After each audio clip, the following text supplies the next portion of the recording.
todos, bienvenidos al canal del Dr. Porfirina y vamos a empezar con este video de una introducción a la química orgánica. Para empezar, ¿qué estudia la química orgánica? Pues la química orgánica estudia la química del carbono. El carbono es un elemento de la familia 4 que tiene un número atómico 6, una masa atómica de 12. Y este elemento es muy importante, ¿por qué? Porque forma enlaces sumamente fuertes con diversos elementos. Entre estos, por ejemplo, el hidrógeno, que forma los llamados hidrocarburos. Un hidrocarburo muy importante es el anillo de benceno, este anillo de 6 miembros. También puede formar enlaces con elementos como el nitrógeno. Un ejemplo que yo les coloco aquí es este heterociclo, que es este anillo de 6 miembros con un nitrógeno.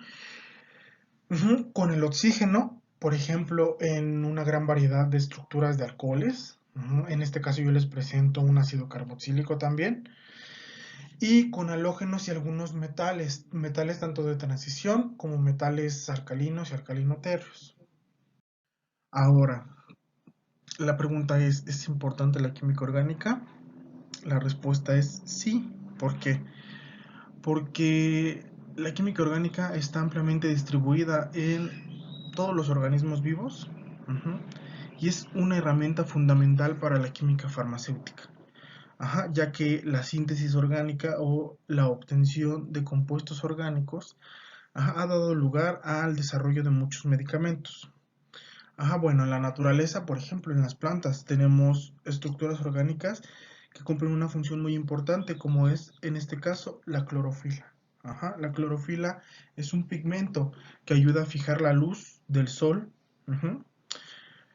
para generar metabolitos esenciales para la vida de la planta.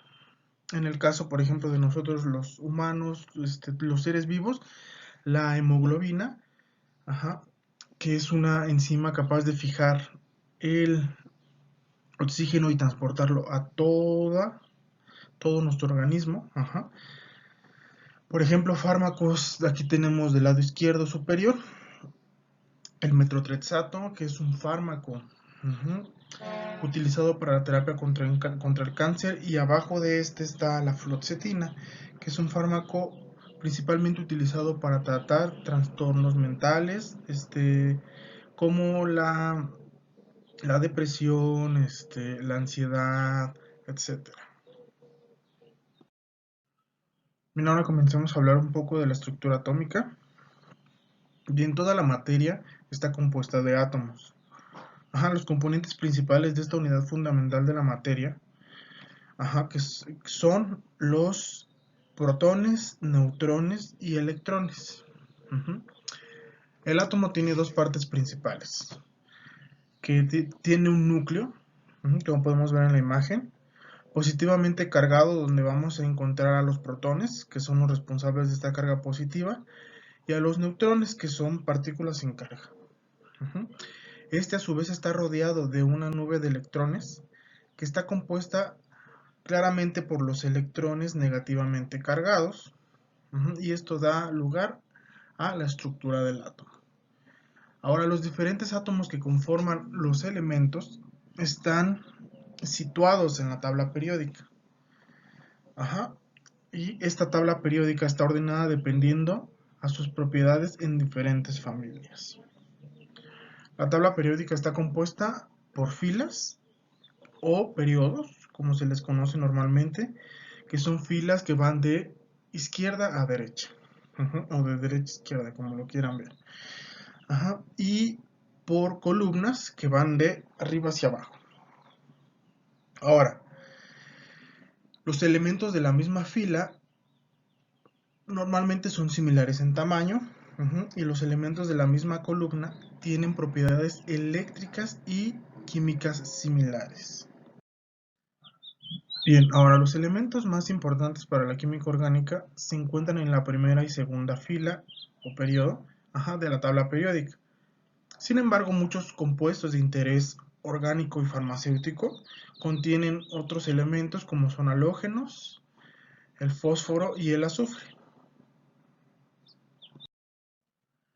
Regresando un poco a esto de la estructura del átomo, Ahora nos vamos a concentrar un poco en lo que son los electrones.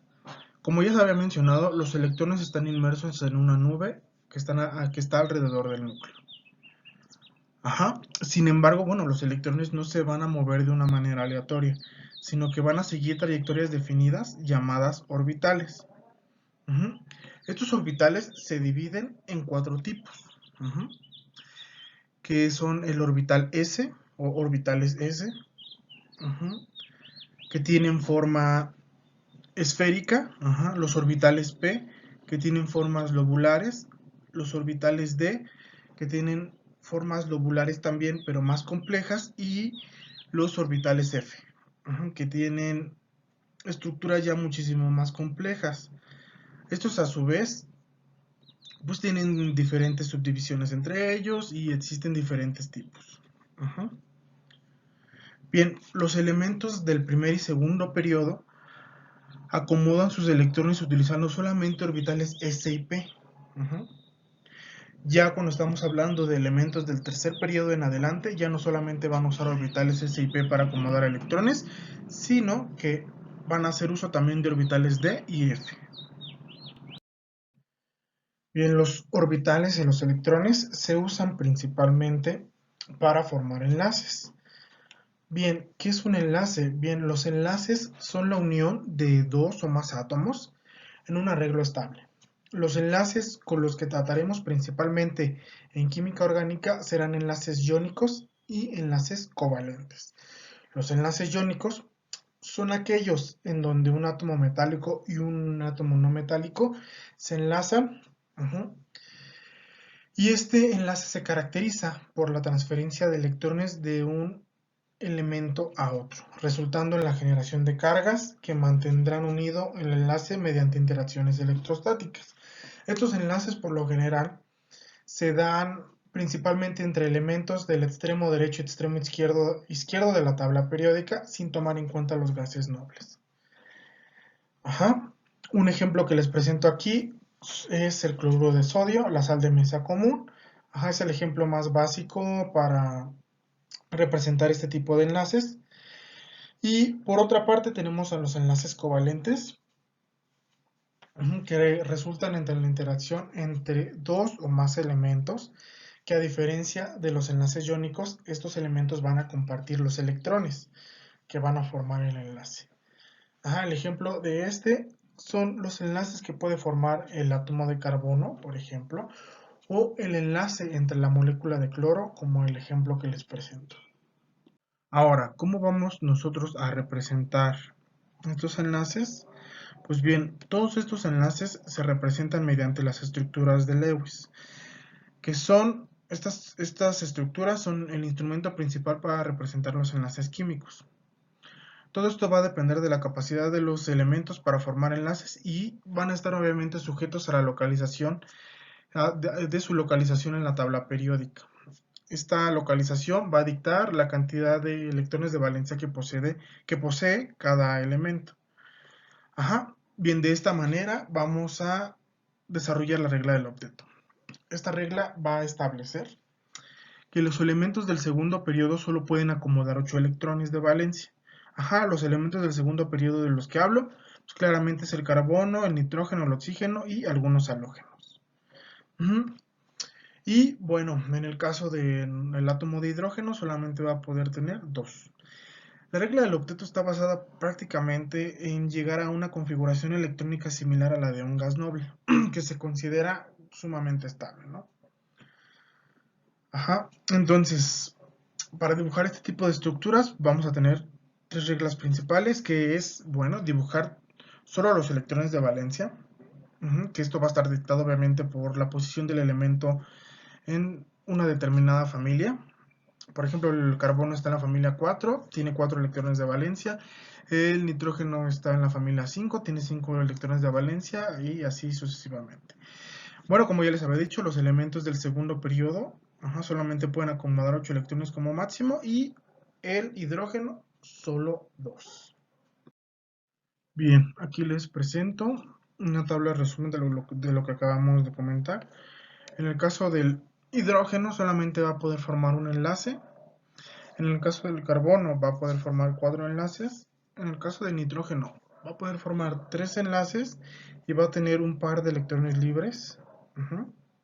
En el caso del oxígeno va a poder formar 2 enlaces y va a tener 2 pares de electrones libres, y los halógenos van a poder formar solamente un enlace y van a tener 3 pares de electrones libres.